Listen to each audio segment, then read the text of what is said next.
नमस्कार दोस्तों। डेट आज की 24 सितंबर 2025 है। स्वागत है आपका एटोरियल डिस्कशन में। आज देखो 3 इश्यूज हम डिस्कस करेंगे। तीनों इंपॉर्टेंट इश्यूज हैं। सबसे पहले यूथ से रिलेटेड एक आर्टिकल है। अब यूथ से रिलेटेड जो आर्टिकल है ना, इसमें देखो 2 चीज़ें हैं। एक तो वैल्यूज़ किस प्रकार से चेंज हो रही है, समाज किस प्रकार से बदल रहा है। दूसरा दूसरा इस आर्टिकल में फोकस किया गया है कि यूथ के पास में क्या क्या चैलेंजेस हैं और क्या क्या अपॉर्चुनिटीज़ हैं यूथ के सामने। और तीसरा, क्या भारत के यूथ कभी एकजुट नहीं हुए हैं बांग्लादेश नेपाल की तरह। तो राइटर बोलते हैं देखो, भारत के यूथ नेपाल की तरह हालात कभी भी नहीं चाहते, लेकिन इसका मतलब ये नहीं है कि भारत के यूथ कभी एकजुट नहीं हुए हैं। भूल गए जेपी का आंदोलन इमरजेंसी से पहले। तो मतलब 3 पर्सपेक्टिव हैं इस आर्टिकल में। 3 आप कह सकते हो अलग अलग टॉपिक्स एक ही आर्टिकल में हैं। तो कंफ्यूज मत होइएगा कि आर्टिकल की डायरेक्शन क्या जा रही है। मतलब एक ही आर्टिकल में 3 अलग अलग जो कंसेप्ट है आपके क्लियर होंगे। समाज कैसे बदल रहा है, यूथ के सामने क्या अपॉर्चुनिटीज क्या चैलेंजेस हैं, और तीसरा, क्या भारत के यूथ कभी एकजुट नहीं हुए। इसके बाद दूसरा जो आर्टिकल हम डिस्कस करेंगे वो पैलेस्टीन से संबंधित डिस्कस करेंगे। कनाडा, यूके और ऑस्ट्रेलिया तीनों ने पैलेस्टीन को स्टेट के तौर पे रिकॉग्नाइज किया। राइटर बोलते हैं क्या मजाक है, पैलेस्टीन बचा ही नहीं है, पैलेस्टीन टुकड़ों में बटा हुआ है। तो आप किसको रिकॉग्नाइज कर रहे हो? सिर्फ दिखाने के लिए आप फॉर्मेलिटी कर रहे हो। तीसरा आर्टिकल हम डिस्कस करेंगे द हिंदू का, ये वाला, इंडिया की वैक्सीनेशन ड्राइव से क्या लेसन्स सीखे जा सकते हैं। तो चलिए डिस्कशन स्टार्ट करते हैं। इसके बाद नेक्स्ट आर्टिकल देखो, आज के समय में हमारे देश में यूथ के सामने क्या चैलेंजेस हैं, क्या अपॉर्चुनिटीज हैं, इस इशू से संबंधित आर्टिकल है। और आपने सिलेबस में जीएस पेपर 1 सोसाइटी से इस आर्टिकल को रिलेट कर सकते हो। काफी अच्छा आर्टिकल है।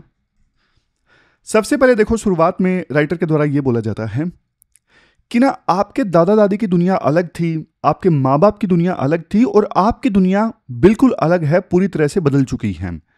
मतलब only thing constant is change. जो चीज लगातार हो रही है वो है चेंज।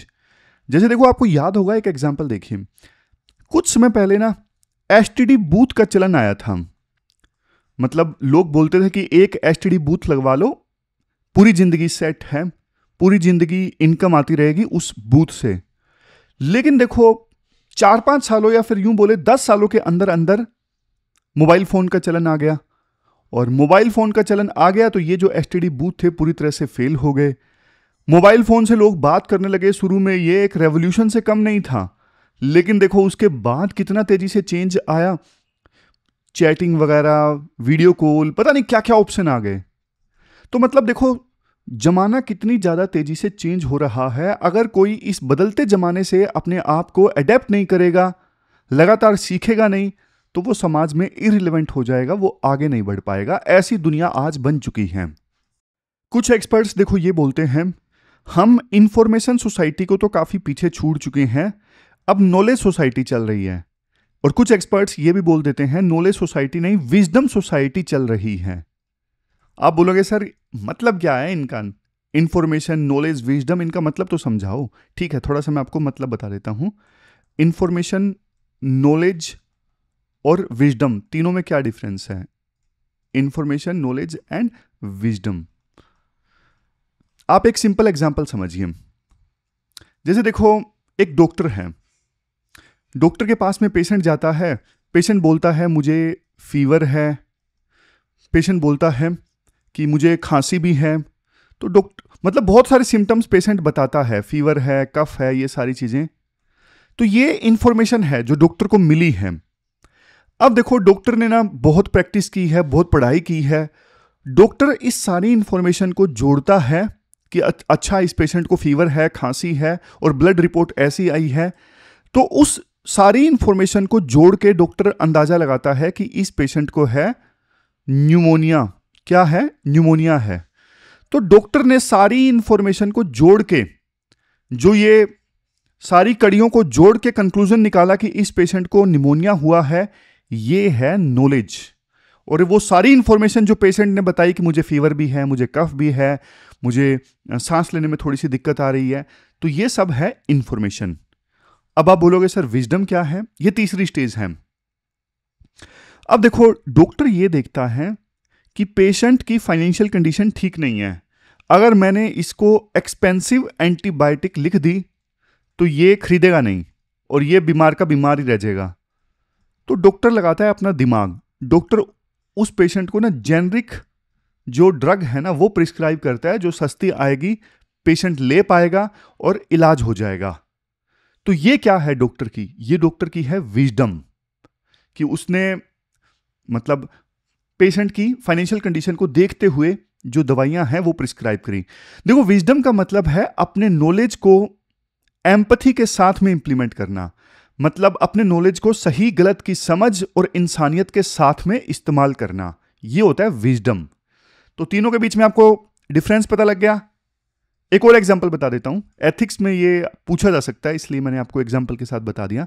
एक और एग्जांपल आपको बताऊं, मान लीजिए देखो ईंटें हैं बहुत सारी, 1000 के आसपास ईंटें पड़ी हैं। तो ये 1000 के आसपास अलग अलग पड़ी हुई जो ईंटें हैं ना, ये है इंफॉर्मेशन। लेकिन इन ईंटों की सहायता से एक दीवार बना लेना, वो है knowledge. Information is about raw material, कच्चा माल, और नॉलेज उस कच्चे माल को यूज करके कुछ प्रोडक्ट वगैरह बना लेना। जैसे इस केस में ईंटों की सहायता से दीवार बना ली। और फिर नॉलेज क्या है, नॉलेज विजडम क्या है सबसे लास्ट में? विजडम देखो ये है, बताया था ना, इंसानियत के साथ में नॉलेज का इस्तेमाल। तो विजडम ये है कि दीवार नहीं होनी चाहिए इंसानों के बीच में, कम्युनिटी के बीच में, तो इस दीवार को तोड़ दिया जाए। जैसे ईस्ट जर्मनी और वेस्ट जर्मनी के बीच में दीवार को तोड़ दिया गया था, तो वैसे ही दीवार का यहां पे यूज है या नहीं है, तो आप ये इंसानियत के साथ में सोचते हो, सही गलत के साथ में सोचते हो, एम्पैथी के साथ में सोचते हो दीवार का यूज, तो वो है विजडम। तो ये डिफरेंस मैंने आपको बता दिया।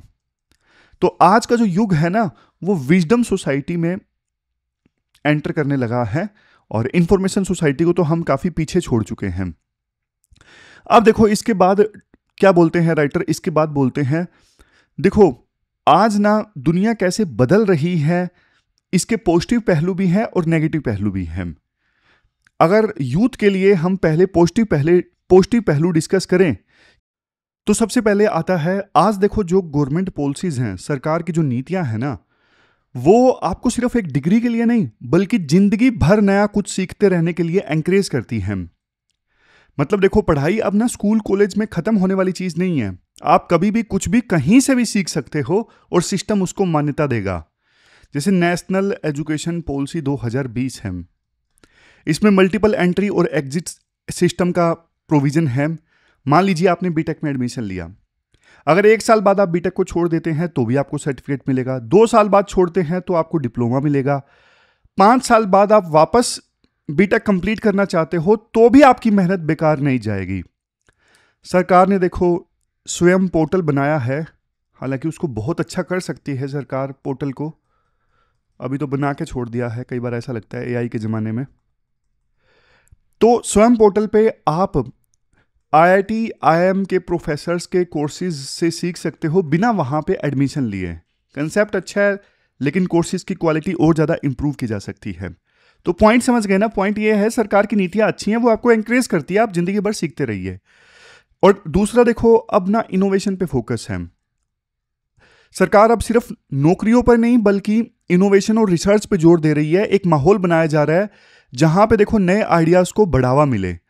मतलब सिर्फ किताबें रटने की जगह कुछ नया बनाओ और प्रॉब्लम सोल्व करो। इस माइंडसेट को ना अब सरकार की तरफ से सपोर्ट मिल रहा है। सरकार ने स्कूलों में अटल इनोवेशन मिशन वाली लैब्स बनाई हैं।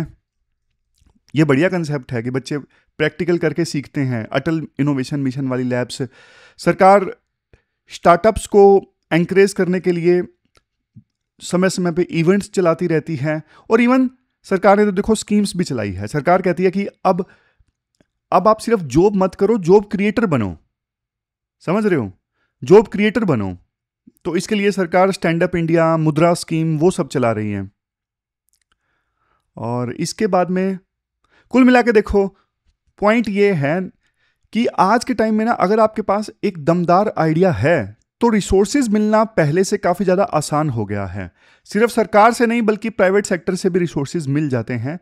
जैसे शार्क टैंक इंडिया जैसे शोज आजकल चल पड़े हैं, वहाँ पे आप पिच करते हो, आपको फंडिंग मिलती है। तो ये सब आज के समय में हो गया है। ये पॉजिटिव पहलू हैं यूथ के पास में अपॉर्चुनिटीज के। लेकिन देखो चैलेंजेस भी हैं। चैलेंजेस क्या है? देखो आज का जो वर्ल्ड है ना, बहुत ज्यादा कॉम्प्लेक्स वर्ल्ड बन गया है। मतलब पहले चीज कोई होती थी, लोकल होती थी, बट अब सब कुछ ग्लोबल है। इकोनॉमी, पॉलिटिक्स, इन्वायरमेंट सब एक उलझे हुए धागे की तरह है। जैसे आप एग्जांपल लीजिए रशिया यूक्रेन वार का। लड़ाई इन दो देशों के बीच में हुई थी, लेकिन यूक्रेन में, रशिया में वीट काफी ज्यादा उगता है, तो इन दो देशों के बीच लड़ाई की वजह से इंटरनेशनल मार्केट में वीट की सप्लाई कम हो गई। समझ रहे हो? इवन इन दोनों की लड़ाई का जो असर है शुरुआत में कीमतों पे भी पड़ा, वो बात अलग है। रशिया ने बाद में डिस्काउंट में तेल बेचना स्टार्ट कर दिया था। तो कुल मिला के देखो, आज वर्ल्ड में जो होता है ना, उसका असर हर जगह पड़ता है, सिर्फ उस जगह पे नहीं पड़ता। आर्टिफिशियल इंटेलिजेंस, डीप फेक जैसी जो टेक्नोलॉजी है, हमारे देश में तो नहीं बनी। यूएसए ने लीडरशिप हासिल की इस टेक्नोलॉजी में, लेकिन उसका गलत इस्तेमाल तो हमारे देश में भी हो रहा है। डीप फेक है, एआई का इस्तेमाल क्रिमिनल्स कर रहे हैं। और दूसरा देखो, आज के समय में ना बहुत ब्रूटल कंपटीशन है, हर चीज में गला काट कंपटीशन है। अपॉर्चुनिटीज कम है और उन्हें पाने वाले जो लोगों की संख्या है वो काफी ज्यादा है। सफलता का प्रेशर स्टूडेंट्स के ऊपर बहुत ज्यादा होता है। हर सीट के लिए हजारों लोग लड़ रहे हैं। अभी मैं न्यूज देख रहा था, इवन पीएन की जॉब के लिए बीएड, पीएचडी होल्डर, ऐसे लोगों ने अप्लाई करके रखा है। आप यूपीएससी का एग्जाम्पल ले लीजिए, 10 लाख लोग फॉर्म भरते हैं, 1000 के आसपास वैकेंसी है। वो बात अलग है, सीरियस एस्पायरेंट्स रिलेटिवली कम होते हैं। नीट का एग्जाम्पल ले लीजिए, 20 लाख से ज़्यादा स्टूडेंट्स फॉर्म भरते हैं और सीट्स तो आपको पता है बहुत कम है।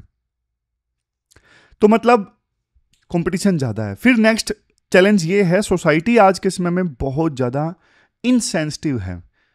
मतलब लोगों को फ़र्क पड़ना बंद हो गया है, क्योंकि ना इतनी ज़्यादा फेकनेस आ गई है सोशल मीडिया पर भी कि हेल्प कीजिए, लेकिन बाद में वो फेक निकलते हैं। मतलब इतना ज़्यादा फेकनेस आ गया है कि लोगों का ना जो इमोशन ही मर गए हैं। लोगों को हर चीज़ गलत ही लगती है कि ये गलत है, ये मतलब मेरे साथ पहले भी धोखा हो चुका है, ये लोग धोखेबाज हैं। नकली वीडियोस बना देते हैं, एआई वाली वीडियोस की सहायता से इमोशन जनरेट करने की कोशिश की जाती है। तो ये हो गया है, सोसाइटी इनसेंसिटिव हो गई है। ट्रोलिंग बहुत ज़्यादा होती है। अब देखो, कोई आमने सामने मौजूद है ना, तो वो कमेंट करने से घबराता है, लेकिन ऑनलाइन तो आपको पता है ना, उसका चेहरा दिख रहा, कुछ भी नहीं दिख रहा, वो एक अज्ञात है, तो वो कमेंट में कुछ भी लिख के चला जाता है। डर खत्म हो गया है, समझ गए? और अर्बन एरियाज में तो एक आर्टिकल हमने डिस्कस किया था, लोनलीनेस यानी अकेलापन, शहरी अकेलापन बहुत ज़्यादा है।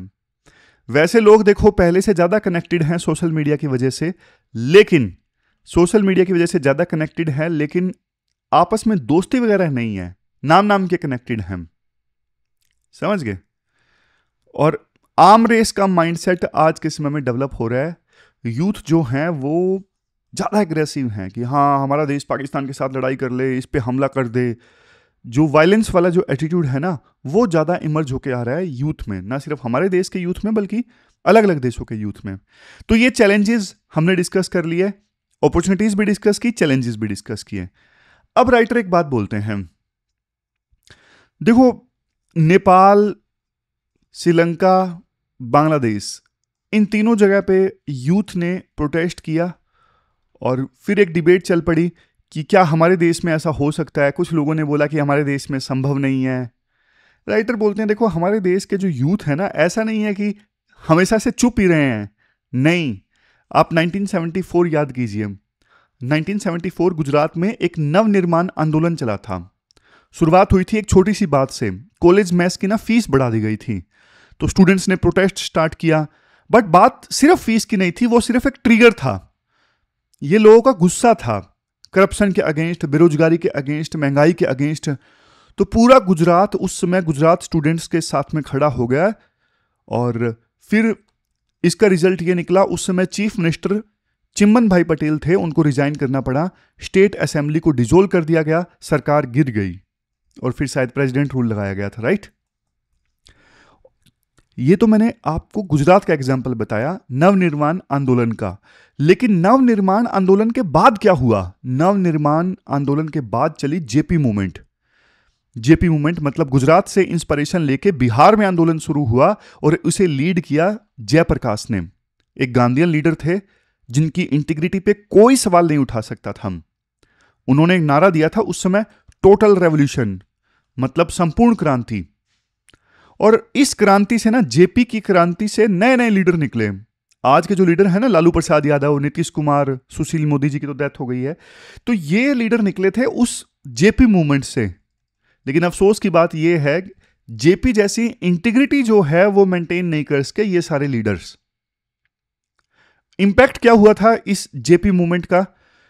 देखो, जेपी मूवमेंट का इंपैक्ट हुआ था, इंदिरा गांधी जी को मजबूरी में इमरजेंसी लगानी पड़ी। समझ रहे हो? तो ऐसा नहीं है कि इंडिया में यूथ एक नहीं हुए, इंडिया में यूथ एक हुए थे।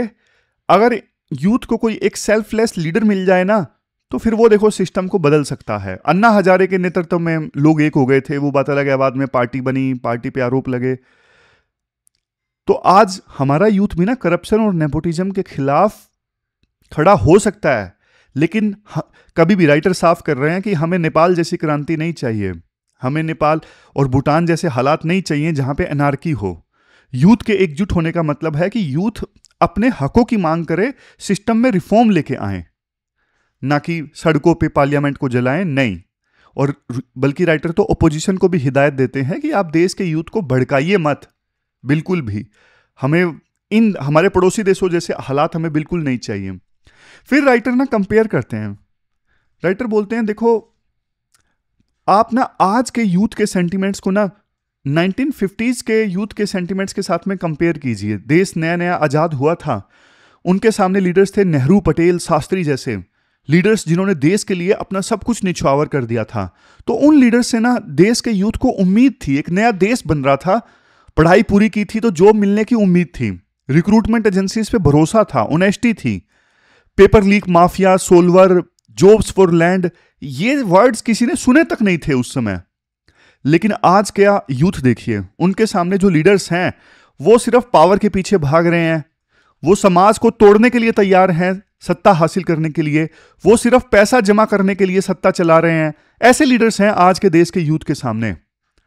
तो यूथ, फिर आप बताओ रेस्टलेस क्यों ना हो जब यूथ का भविष्य ही अनिश्चित है? यूथ का चिंतित होना लाजमी है। पढ़ाई के बाद भी जॉब की कोई गारंटी नहीं है, इतना पढ़ने के बाद भी सिस्टम पे भरोसा टूट जाता है पेपर लीक्स के बाद में। तो वो जो समय था ना, वो था टोटल सेक्रीफाइस का आजादी के बाद। आज टोटल एक्यूमुलेशन, बस जमा करो, लूटो, खसोटो, ये टाइम है। तो राइटर इसके बाद बोलते हैं देखो, ऐसा नहीं है कि सिर्फ हमारे पड़ोसी देशों के यूथ ने आंदोलन किया। आप ना एक चीज देखोगे, इवन आप इंग्लैंड में देख लीजिए, यूके में इतनी बड़ी यूथ की रैली हुई इमिग्रेशन के अगेंस्ट। वो चाहते हैं कि बाहर के लोग हमारे देश में ना आ पाए। आज दुनिया के डेवलप कंट्रीज के यूथ जो हैं वो प्रोटेस्ट कर रहे हैं। क्यों? क्योंकि कॉस्ट ऑफ लिविंग बढ़ रही है, जॉब्स कम हो रही हैं। ग्रेटा थनबर्ग जैसे जो लोग हैं वो क्लाइमेट चेंज के अगेंस्ट प्रोटेस्ट कर रहे हैं। तो मतलब आने वाला जो समय है वो यूथ लेड डिसरप्शन का होने वाला है। यूथ डिसरप्शन लेके आएगा और सरकार को ना पहले से तैयारी करनी चाहिए। सरकार अगर नहीं चाहती कि नेपाल जैसे हालात हमारे देश में पैदा हो, तो फोरम क्रिएट किया जाए यूथ के लिए। यूथ के लिए फोरम्स क्रिएट किए जाएं जहां पे यूथ अपनी आवाज़ सरकार तक पहुंचा सके और सरकार उनकी आवाज़ सुने, उनके कंसर्न्स को सुने। अगर हमें नेपाल जैसे हालात अवॉइड करने हैं, सिर्फ मन की बात से काम नहीं चलेगा, यूथ की बात भी सुननी होगी।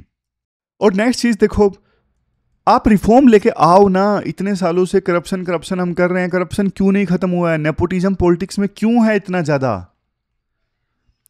मतलब वैसे हम विश्व गुरु बनने की बात करते हैं, लेकिन सड़कों पे गड्ढे देखो कितने ज़्यादा हैं। हर तरफ कमीशन राज चल रहा है। बस जिसको सरकारी नौकरी मिल गई उसे अब कमीशन चाहिए, सिस्टम ऐसा बन गया है। तो आप रिफॉर्म लेके आओ। यूथ तंग आ गया इन सब चीज़ों से, करप्शन से। तो ये पूरा आर्टिकल हमने डिस्कस किया। आपकी क्या राय है इस इशू के बारे में? आप भी कमेंट बॉक्स में बताइए। चलते हैं आगे। इसके बाद नेक्स्ट आर्टिकल देखो, पैलेस्टीन एज ए स्टेट से संबंधित है। आपने सिलेबस में जीएस पेपर सेकंड के इस टॉपिक से आर्टिकल को रिलेट कर सकते हो। सबसे पहले ना खबर समझते हैं। न्यूज़ क्या है? न्यूज़ देखो ये है, ब्रिटेन, ऑस्ट्रेलिया और कनाडा, इन 3 देशों ने ना पैलेस्टीन को एक स्टेट के तौर पे रिकॉग्नाइज किया है। सुनने में तो देखो बड़ा अच्छा लगता है कि पैलेस्टीन के लोगों को उनका हक मिल रहा है। लेकिन जो ऑथर है ना मोहम्मद अयूब, वो कहते हैं this is highest form of hypocrisy, मतलब दोगलेपन का सबसे बड़ा ये फॉर्म है। क्योंकि ना यहां पे ना दिखावा चरम पे है कि हम मदद कर रहे हैं पैलेस्टीन के लोगों की और पैलेस्टीन को एक स्टेट के रूप में रिकॉग्नाइज कर रहे हैं, लेकिन ये मजाक है। चलिए आप ना इसकी गहराई समझिए। सबसे पहले टाइमिंग देखिए जब इन 3 देशों ने पैलेस्टीन को स्टेट के तौर पे रिकॉग्नाइज किया है। गजा में ना इजराइल का मिलिट्री कैंपेन चल रहा है ना। अब गजा पूरी तरह से बर्बाद हो चुका है, वहां पे मलबा मलबा लेफ्ट है। जब कुछ बचा ही नहीं रिकॉग्नाइज करने के लिए, तो फिर स्टेट के तौर पे क्या ही रिकॉग्नाइज किया जा रहा है? जमीन ही नहीं बची तो कैसा देश? ये तो वही बात हो गई, एक ऐसे घर को एड्रेस दिया जा रहा है जहां पे घर ही नहीं है, सिर्फ मलबा बचा है। तो मतलब ये राइटर बोलते हैं बेहद क्रूर मजाक जैसा है। तो फिर क्वेश्चन ये उठता है कि ये 3 डेवलप कंट्रीज ने, ब्रिटेन ने, ऑस्ट्रेलिया ने, कनाडा ने, क्यों पैलेस्टीन को स्टेट के तौर पे रिकॉग्नाइज किया है? आर्टिकल कहता है ये देखो एक मीठी गोली देने के समान है, मतलब सौंप दिया जा रहा है इन देशों के द्वारा अपने देश की जनता को। पूरी दुनिया में बहुत सारे लोगों का ना गजा को लेके गुस्सा है कि वहां पे इजराइल ने सब कुछ बर्बाद कर दिया। मतलब 7 अक्टूबर को जो अटैक हुआ था इजराइल के ऊपर, कोई भी देखो उसे जस्टिफाई नहीं करेगा। जिस प्रकार से इजराइल के निर्दोष लोगों को मारा गया, बहुत ही ज्यादा निंदनीय। मतलब वो इंसान थे ही नहीं जिन्होंने ये किया। लेकिन देखो बाद में इजराइल ने जो कुछ किया, क्या आप उसको जस्टिफाई कर सकते हो? 50,000 से ज्यादा लोग गजा के मारे जा चुके हैं, जिसमें से हजारों बच्चे भी हैं, निर्दोष बच्चे। क्या आप इसको जस्टिफाई कर सकते हो? इसको भी जस्टिफाई नहीं कर सकते। तो मतलब ना अलग अलग डेवलप कंट्रीज के लोग अपनी सरकारों से पूछ रहे हैं कि आपने गजा के लोगों को बचाने के लिए क्या किया। तो फिर सरकार ये ना सिंबॉलिक स्टेप ले रही है। सिंबॉलिक स्टेप क्या है? पैलेस्टीन को एक स्टेट के तौर पे रिकॉग्नाइज करना, ताकि लोगों को बताया जा सके, अपने देश के लोगों को, कि देखो हमने कुछ तो किया है पैलेस्टीन के लिए, पब्लिक ताकि शांत हो जाए। लेकिन देखो दोस्तों, सिर्फ ये ना एक वर्च्यू सिग्नलिंग है। मतलब आप ना असल में कुछ अच्छा नहीं कर रहे हो, बट दिखा रहे हो कि आप कितने अच्छे हैं। और ये चीज इंटरनेशनल पॉलिटिक्स में बहुत ज्यादा होती है। अब राइटर थोड़ा ना इतिहास में हमें लेके जाते हैं। वो ब्रिटेन जो आज ढोंग रच रहा है कि हम पैलेस्टीन को स्टेट के तौर पे रिकॉग्नाइज कर रहे हैं, इसी ब्रिटेन ने तो सब कुछ गलत किया था। समय था वर्ल्ड वार फर्स्ट का। ब्रिटेन को ना उस समय युद्ध में ना यूरोपियन ज्यूज का सपोर्ट चाहिए था। तो ब्रिटिश सरकार ने ना एक वादा कर लिया। उनके फॉरेन सेक्रेटरी थे उस समय आर्थर बाल्फोर। इन्होंने वादा कर लिया कि हम लोग ना पैलेस्टीन में ज्यूज के लिए ना एक नया नेशनल होम बनाएंगे। 1917 की ये बात थी, जिसे बल्फोर डिक्लेरेशन भी कहा जाता है। सोचिए, एक देश ब्रिटेन जो दूसरे देश की जमीन पर, जिसका नाम था पैलेस्टीन, तीसरे लोगों को बसाने का वादा कर रहा है जो कि थे ज्यूज, और वहां रह रहे लोगों से, यानी पैलेस्टीन के लोगों से पूछा तक नहीं। इसी डिक्लेरेशन ने तो पूरे विवाद की नींव रखी। फिर देखो फर्स्ट वर्ल्ड वार के बाद में ना पैलेस्टीन ब्रिटेन के कंट्रोल में आ गया, और इसे उस समय बोला गया था ब्रिटिश मैंडेट। पैलेस्टीन का कंट्रोल किसके पास में आ गया? ब्रिटेन के पास में। तो इस दौरान ना ब्रिटेन ने यूरोप से ज्यूज को बुला बुलाकर पैलेस्टीन में आकर बसाया। इससे ना पैलेस्टीन की जो डेमोग्राफी थी वो चेंज होती गई। ये पहले पूरा पैलेस्टीन हुआ करता था, 1917 के बाद में ब्रिटेन के हाथ में आ गया ये पूरा एरिया। तो ब्रिटेन ने बुलाना स्टार्ट कर दिया यूरोप के ज्यूज को कि आप आइए यहां पे बसिए। धीरे धीरे डेमोग्राफी चेंज हो गई, और यहीं से आगे जाके इजराइल की फाउंडेशन रखी जाती है कि इजराइल के रूप में अलग से देश बनेगा। तो जिस ब्रिटेन ने ये प्रॉब्लम शुरू की, आज वही सिंबॉलिक रिकॉग्निशन देके हीरो बनने की कोशिश कर रहा है। इसलिए ऑथर बोलते हैं कि ये गलत है, ये हिपोक्रेसी है हाईएस्ट चरम की। फिर राइटर अगले पॉइंट पे आते हैं। राइटर बोलते हैं जिस पैलेस्टीन को रिकॉग्नाइज किया जा रहा है ना, आप ये देखिए वो दिखता कैसे है। ऐसे नहीं दिखता, ये तो सिर्फ दिखाने के लिए है कि लाल वाला और ये यहां पे ये दोनों पार्ट जो हैं लाल वाले मिला के पैलेस्टीन नहीं। पैलेस्टीन ये है, टुकड़ों में बंट चुका है। वेस्ट बैंक में ये सारी इजरायली सेटलमेंट्स हैं, मतलब पूरे वेस्ट बैंक पे कंट्रोल है ही नहीं पैलेस्टीन का। समझ रहे हो, बीच बीच में इजराइल की सेटलमेंट्स हैं इतनी ज्यादा। ये यहां पे इजराइल के लोग रहते हैं, ज्यूज रहते हैं। वेस्ट बैंक के अंदर इजराइल ने ना बहुत छोटी छोटी जूइस बस्तियां बना दी हैं। ये वैसे तो देखो इंटरनेशनल लॉ का वायलेशन है, बट ये बनती जा रही है। इनका मकसद सिर्फ रहना नहीं है, मकसद ये है कि पैलेस्टीन के जमीन को ना टुकड़ों में तोड़ दिया जाए ताकि कभी ये जुड़े ही ना और आजाद पैलेस्टीन कभी देश बन ही ना पाए। ये मकसद है इन इजरायली सेटलमेंट्स का। समझ रहे हो, ये नीले नीले आप देख रहे हो ना, ये यहां पे इजराइल के लोग रहते हैं, जूस रहते हैं। सोच के देखो, वेस्ट बैंक को तो टुकड़ों में तोड़ दिया गया ना, कहां है पूरा वेस्ट बैंक? है ही नहीं। ये लाल वाला थोड़ी ना कि हाँ भाई यहां पे पूरा पैलेस्टीन जो अथॉरिटी है उनका कब्जा है। नहीं नहीं नहीं है, ये देखो टुकड़ों में बढ़ चुका है, इतने छोटे छोटे टुकड़ों में बढ़ चुका है पैलेस्टीन। तो राइटर बोलते हैं कि ये मतलब देश बन ही नहीं सकता पैलेस्टीन आज के समय में। देश किसको बनाओगे आप? देश के लिए एक एरिया तो होना चाहिए ना, एरिया है ही नहीं उनके पास में, टुकड़ों में बढ़ चुका है उनका एरिया इतना ज्यादा। और जो पैलेस्टीन अथॉरिटी रूल कर रही है ना वेस्ट बैंक में, वो फिक्शनल रूल है, कहने के लिए रूल है। और पैलेस्टीन अथॉरिटी भी यहां पे सिर्फ इसलिए रूल कर रही है कि पैलेस्टीन के लोगों को ना इजरायली सिटीजनशिप ना देनी पड़े। समझ रहे हो, अगर यहां पे ऑफिशियली अगर इजराइल का रूल होगा तो पैलेस्टीन के लोगों को इजराइल की सिटीजनशिप देनी पड़ेगी, जो कि इजराइल नहीं चाहता। इसलिए नाम नाम के लिए पैलेस्टीन अथॉरिटी का रूल है वेस्ट बैंक में, और उनको देनी नहीं पड़ रही है इजराइल की सिटीजनशिप। और ये पैलेस्टीन अथॉरिटी तो सिर्फ पपेट गवर्नमेंट है, यहां पे कठपुतली की सरकार है वेस्ट बैंक में। तो कुल मिला के देखो, असल सच्चाई ये है कि आज के समय में ना 2 स्टेट सॉल्यूशन यहां पे इंप्लीमेंट हो ही नहीं सकता, क्योंकि स्टेट बचा ही नहीं है पैलेस्टीन के लिए जिसे हम रिकॉग्नाइज कर सकें। तो विभिन्न देशों के लीडर्स बोलते हैं ना कि 2 state solution is only solution. Practically वो पॉसिबल ही नहीं है, वो सिर्फ इसलिए बोलते हैं कि फॉर्मेलिटी कर दी जाए। अगर हमने 2 स्टेट सॉल्यूशन नहीं बोला तो पैलेस्टीन के लोग हमसे नाराज हो जाएंगे। लेकिन सच्चाई ये है जो कड़वी है कि अब 2 स्टेट सॉल्यूशन पॉसिबल नहीं है, इस स्टेज पे हम आ चुके हैं। समझ गए? तो सॉल्यूशन क्या हो सकता है? असल सॉल्यूशन ये हो सकता है कि ये पूरा ही एक ही देश बने, पूरा का पूरा जो इजराइल है ना वो एक ही देश बने, जहां पे सबको बराबर का अधिकार मिले, चाहे ज्यूज हो, मुस्लिम हो, क्रिश्चियन हो, सबको इक्वल और पॉलिटिकल राइट्स मिले। Equal civil and political rights, मैं बोल रहा हूं इक्वल एंड पॉलिटिकल राइट्स मिले, civil and political rights equal मिले, तो ऐसा देश। बट मुझे लगता है ये भी आइडियल चीज है, इजराइल कभी भी वहां पे मुस्लिम्स को इक्वल राइट्स देगा नहीं।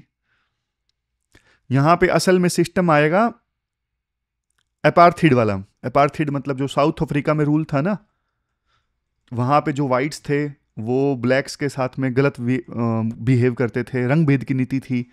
तो वैसा ही सिस्टम यहां पे रहेगा। ये कड़वी सच्चाई है, सच्चाई जिसे आप एक्सेप्ट करो ना करो, जिसको आप क्रिटिसाइज करो, ऐसा नहीं होना चाहिए, लेकिन ऐसी सच्चाई जो रहने वाली है आने वाले समय में।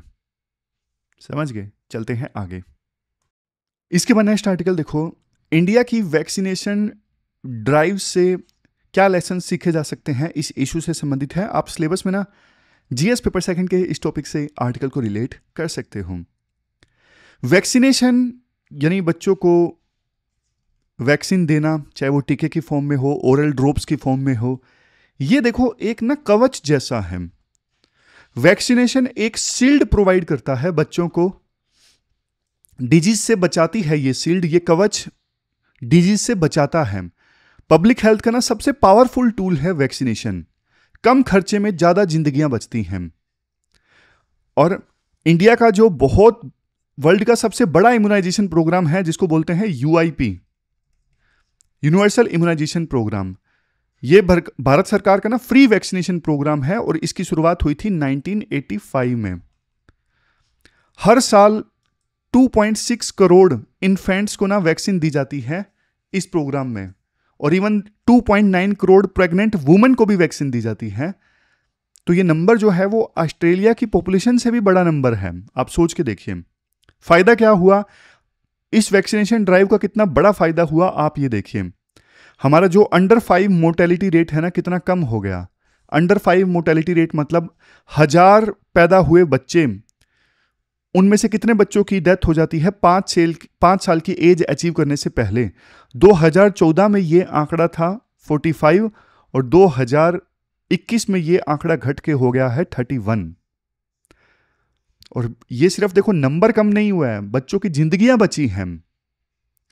कौन कौन सी बीमारियां से सुरक्षा मिलती है यूआईपी के थ्रू, यानी यूनिवर्सल इम्यूनाइजेशन प्रोग्राम के थ्रू।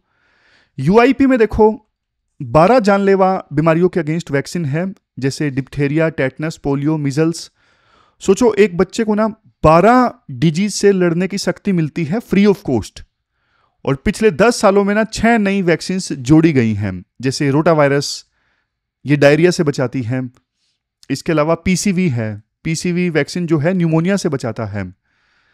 तो ये दिखाता है कि हमारा ये प्रोग्राम जो है वो कितना ज़्यादा डायनामिक है और किस प्रकार से साइंस के साथ चल रहा है।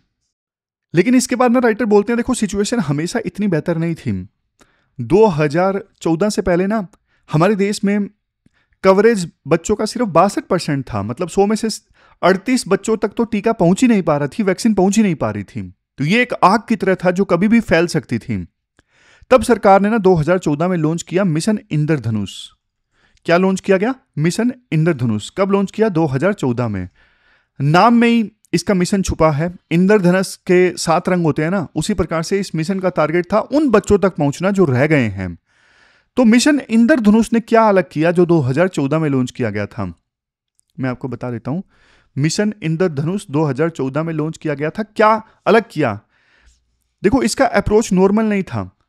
मिशन इंद्रधनुष का जो अप्रोच था वो टारगेटेड था, मतलब हाई रिस्क वाले जो एरियाज थे वो आइडेंटिफाई किए गए। जैसे देखो अर्बन स्लम्स हैं, वहां पे छूटे हुए बच्चे ज्यादा मिलते हैं ना। अर्बन स्लम्स, कंस्ट्रक्शन साइट्स जहां पे मजदूर परिवारों के जो बच्चे हैं, या फिर ईंट भट्टों पे काम करने वाले बच्चे जो हैं, ईंट भट्टों पे काम करने वाले बच्चे मतलब पेरेंट्स, उनके बच्चे जो वहां पे खेलते रहते हैं। तो मतलब वो एरियाज जहां पे माइग्रेंट पॉपुलेशन रहती है, इन पे ज्यादा फोकस किया गया, जहां पे अवेयरनेस कम होती है। और इस मिशन के बाद में मिशन इंद्रधनुष 2014 में आया। इसके बाद में एक और मिशन आया, आईएमआई। आईएमआई मतलब इंटेंसिफाइड मिशन इंद्रधनुष। ये देखो एक प्रकार से ना सर्जिकल स्ट्राइक जैसा था। उन जिलों पे फोकस किया गया इंटेंसिफाइड मिशन इंद्रधनुष में जहां पे कवरेज सबसे कम था। मतलब मिशन इंद्रधनुष में कौन से एरियाज पे फोकस किया गया? हाई रिस्क वाले एरियाज। और इंटेंसिफाइड मिशन इंद्रधनुष में किस पे फोकस किया गया? वो जिले जहां पे कवरेज सबसे कम था। तो इन दोनों का रिजल्ट क्या निकला? दोनों का रिजल्ट ये निकला, देखो 2023 आते आते ना मिशन इंद्रधनुष और इंटेंसिफाइड मिशन प्रोग्राम के ना 12 फेजेस कंप्लीट हो चुके थे 2023 तक। 5,46,00,000 बच्चों को वैक्सीनेट किया गया। 1,32,00,000 जो महिलाएं हैं, डेटा नीचे देखिए, ये देखो 5.46 crore children and 1.32 crore pregnant जो महिलाएं हैं उनको कवर किया गया। और इसे ना ग्राम स्वराज अभियान जैसे प्रोग्राम से जोड़ा गया, मतलब हेल्थ को गवर्नेंस से जोड़ा गया। बट देखो चैलेंजेस अभी भी हैं। वैक्सीन की जो हेजिटेंसी है वो एक बड़ा चैलेंज है। लोगों के मन में अभी भी डर रहता है वैक्सीन को लेके। गलत इंफॉर्मेशन यानी इन्फोडेमिक आज भी फैल रही है।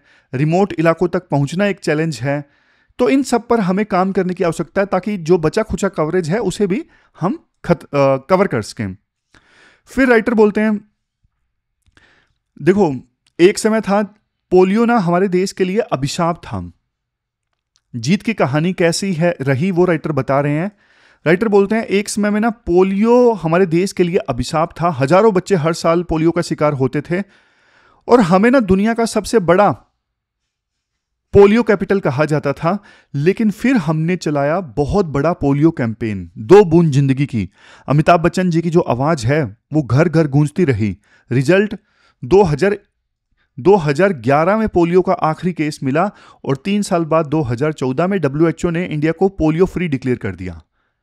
तो पोलियो के ऊपर जो जीत थी ना, ऐसी जीत थी जिससे हमारा ये यूनिवर्सल इम्यूनाइजेशन जो प्रोग्राम था ना, वो और ज़्यादा मजबूत हुआ। हमने बहुत सारी चीज़ें सीखी पोलियो के कैंपेन से।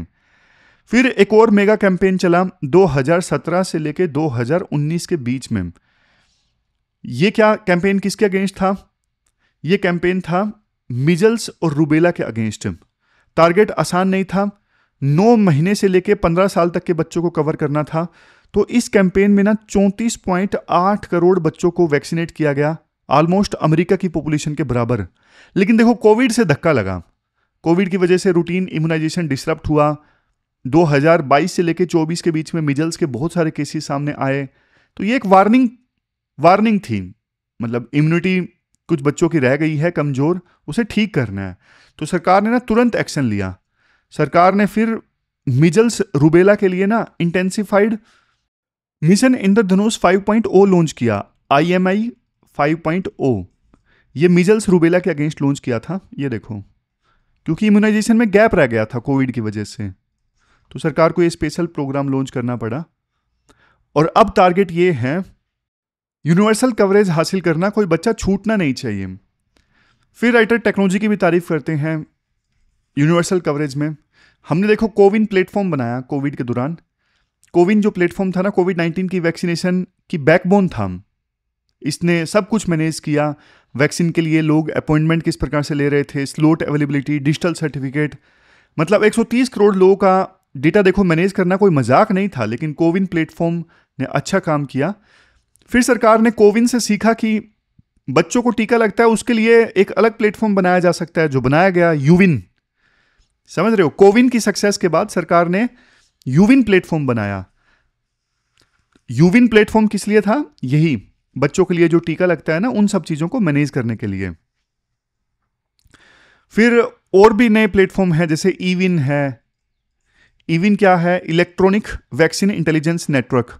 ये जो वैक्सीन का स्टॉक होता है ना, उसको डिजिटली ट्रैक किया जाता है ईविन की सहायता से, ताकि वैक्सीन की कमी या बर्बादी को रोका जा सके।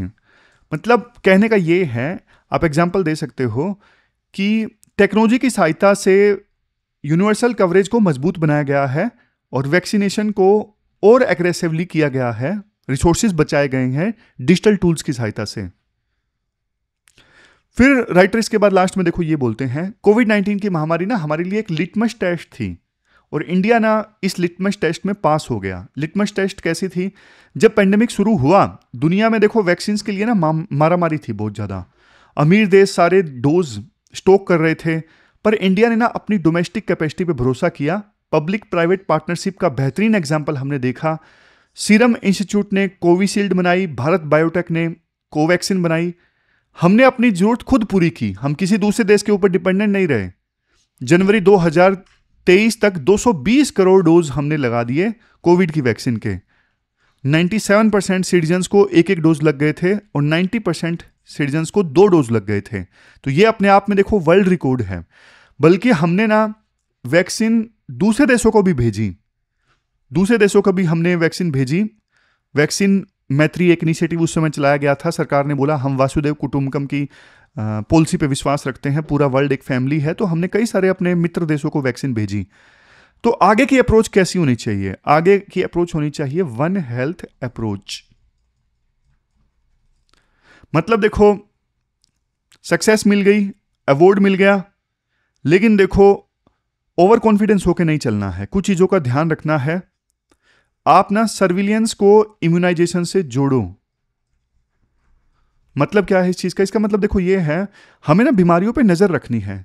जैसे ही कहीं मिजल्स का आउटब्रेक हो, तुरंत एक्शन लेना है। तो ये वाली बात है, सर्विलियंस रखना है बीमारियों पे। दूसरा, एंटी वैक्सीन नरेटिव को मॉनिटर करना है। एंटी वैक्सीन जो नरेटिव कुछ लोग फैलाते हैं ना, उसको हमें मॉनिटर करना है कि कुछ लोग वैक्सीन के बारे में गलत इंफॉर्मेशन ना फैलाएं। इससे फिर बच्चे वैक्सीन नहीं लगवाएंगे तो उनकी सुरक्षा नहीं हो पाएगी। और सबसे इंपॉर्टेंट, वन हेल्थ की बात मैंने की थी, one health approach. One health approach का मतलब यह है कि देखो इंसानों की सेहत, जानवरों की सेहत और इन्वायरमेंट की सेहत अलग अलग नहीं है, तीनों आपस में जुड़ी हुई हैं। कोविड कहां से आया? जानवर से आया, चमगादड़ से आया। तो ये एक जूनोटिक डिजीज है। इसके अलावा निपा वायरस, इबोला, जीका सब जूनोटिक डिजीज हैं। अगर हम सिर्फ इंसानों के हॉस्पिटल्स ठीक करते रहेंगे तो जानवरों की बीमारियों पर ध्यान नहीं देंगे तो हम सेफ नहीं रहेंगे। हमें इंटीग्रेटेड सर्विलेंस चाहिए और ये पॉसिबल है वन अप्रोच के थ्रू। हम सबको साथ लेके चलें, एनवायरनमेंट को भी, जानवरों को भी। तो ये पूरा आर्टिकल हमने डिस्कस किया। चलते हैं आगे। लास्ट में क्वेश्चन देख लीजिए जो आपको अटेम्प्ट करना है। यूथ से संबंधित आर्टिकल हमने डिस्कस किया ना, इस पे क्वेश्चन आपको अटेम्प्ट करना है। 250 वर्ड्स में क्वेश्चन का आंसर देना है, 15 मार्क्स का क्वेश्चन है। तो ये थी हमारी आज की डिस्कशन। कल मिलते हैं फिर से एक नई डिस्कशन के साथ। तब तक आप अपना ध्यान रखिए, अच्छे से पढ़िए। Thank you very much for discussion.